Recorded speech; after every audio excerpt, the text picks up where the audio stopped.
Welcome po sa Namit Bicol TV. Ngayon naman ay tuturuan ko kayo kung paano magluto ng napakasarap na ginataang dahon ng gabi o mas kilala ito sa tawag na laing. Tara, let's get it on! Ito ang ating gagamiting mga ingredients. Una ay maglalagay tayo ng pansahog na baboy. Pinaliliit ko lang yung hiwa nito. Gagamit din tayo ng sibuyas, ng bawang, ng luya, siling labuyo, siling haba, ng alamang, ng tanglad o lemongrass, ng nyog, at syempre, ang dahon ng gabi. Itong gagamitin ko ay medyo lantana at hinimay ko na rin para madali itong makain mamaya pagluto na.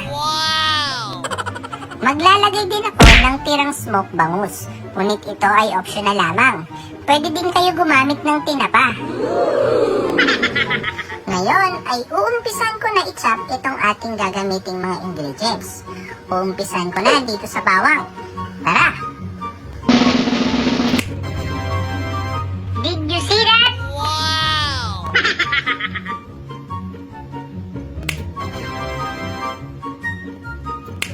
Itong luya ay binalatan ko lamang.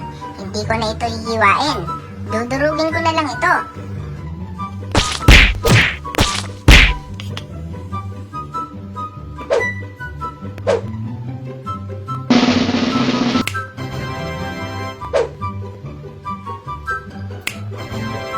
Kung hindi pa kayo marunong magata, ay pwede nyo panoorin kung paano to gawin sa nauna kong recipe ng Bicol Express.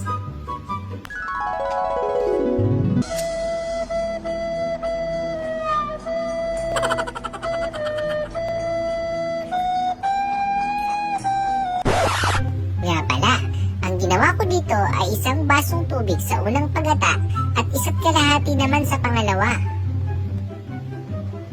Ngayon naman, ay ituturo ko sa inyo kung ano ang gagawin dito sa tanglad. Una, ay tatanggalin lang muna natin itong dulo.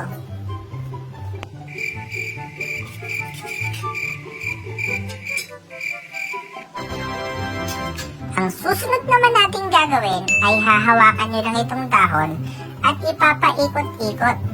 At itatali nyo yung dulo para hindi ito matanggal.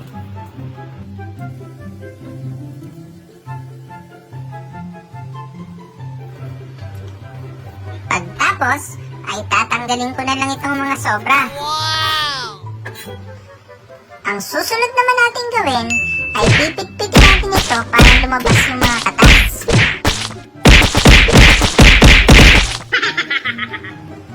Ngayon naman ay hihimayin natin itong pansahog na isda.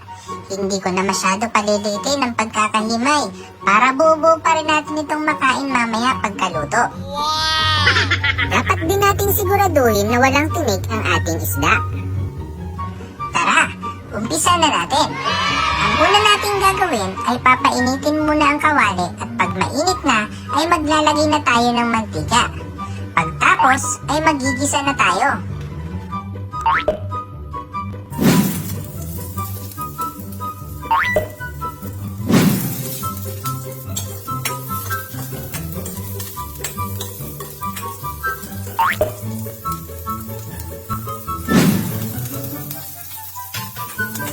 Kapag golden brown ang ating bawang, ay maglalagay na tayo ng pansahog na baboy.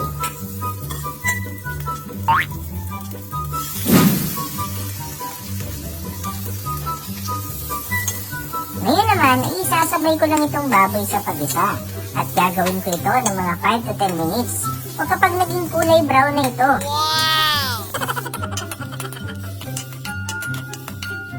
A few moments later. Ayan, naging kulay brown na ang ating baboy. Ngayon ay papatayin ko muna ang ating stove dahil maglalagay na tayo ng gata. Sa puntong ito ay ilalagay ko na rin itong tanglad.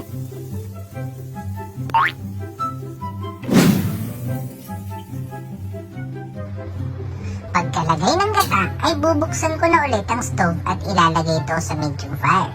Pagtapos ay hahalu-aluin lang natin ito hanggat sa ito ay kumulo. Kaya natin ito gagawin ay para hindi mamuo ang ating gata. Ito din ang rason kung bakit pinatay muna natin kanina ang stove bago ito ilagay.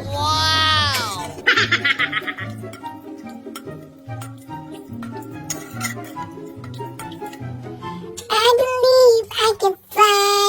Oh no! I believe I can touch the sky. And everybody when you fly away. When you feel and fly today. Habang hinahalo at inaantay na kumulo, ay ilalagay na natin itong alamang.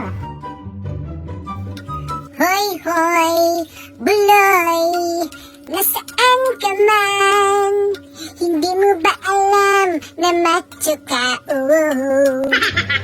Ngayon naman ay maglalagay na ako ng paminta. At itutuloy ko lang ulit ang paghalo hanggat sa kumulo ito.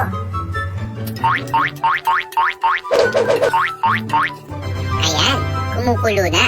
Sa puntong ito ay hihinaan ko ng apoy. Ilalagay ko ito sa gitna ng low to medium fire.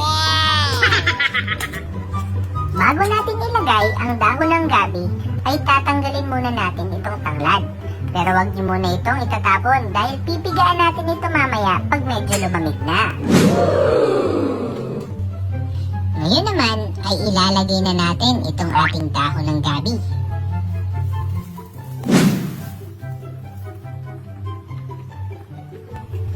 Ilulublog ko lang ito sa gata para madali itong maluto. Ito ay tatagal ng mga 20 minutes o kaya naman ay pag nakita nyo nang lumabas ang mantika ng gata. Mapapansin nyo din na malambot na ang dahon ng gabi.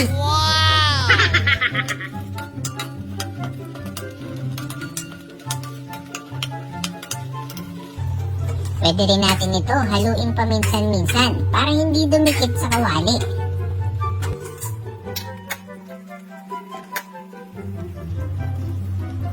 Kapag malamig na ang tinanggal nating tanglad, ay pipigian na natin ito. Isasabay natin ang katas sa ating niluluto. Pagkaraan ng 5 minuto matapos nating ilagay ang dahon ng gabi, ay ilalagay naman natin itong siling labuyo. Masihinaan ko din ang ating apoy. Ilalagay ko ito sa low fire. Ngayon naman ay ilalagay ko na itong pangsahog na pritong isda. Kaya ko ito hindi nilagay agad kanina ay para hindi ito madurog.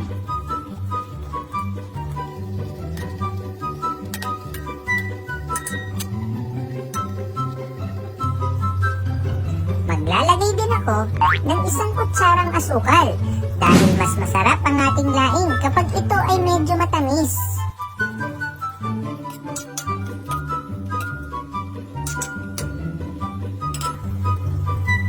Pagkaraan ng 10 minuto, ay ilalagay ko naman na itong ating siling haba.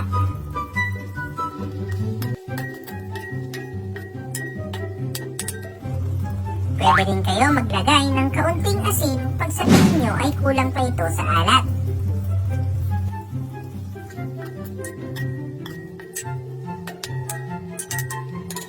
A few moments later.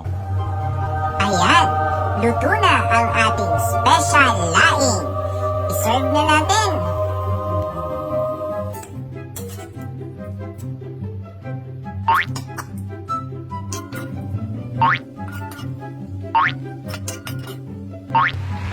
Ano pang hinihintay nyo?